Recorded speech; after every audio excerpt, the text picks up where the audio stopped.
fast is not that you have won the race. Nobody is keeping a meter and checking how fast you're playing. It should be clear. Every note should be sounding properly. It is simple. Anybody can play it.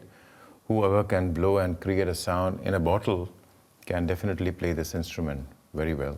The basic technique about creating the right sound is the 50% the air should go in and the 50% air should come out. Practicing long notes will make your tone better, brighter, heavier, and it's also good for your lungs.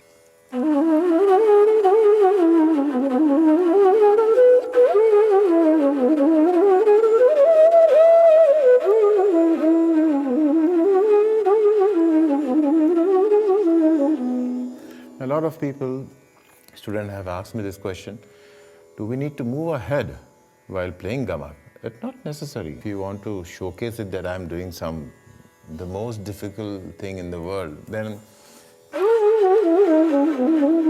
you can do it. But it should be natural. It should look also natural.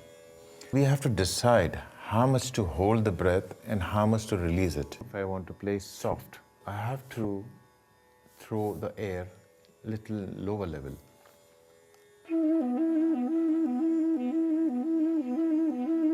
If I throw it too much,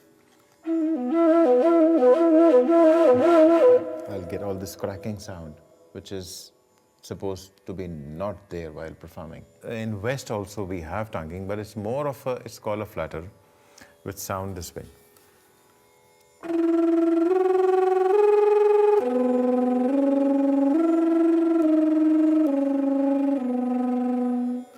But somehow when he decided that this might not sound good while playing the classical, when we present something in classical, it should be classic. So he introduced the single and the double tonguing.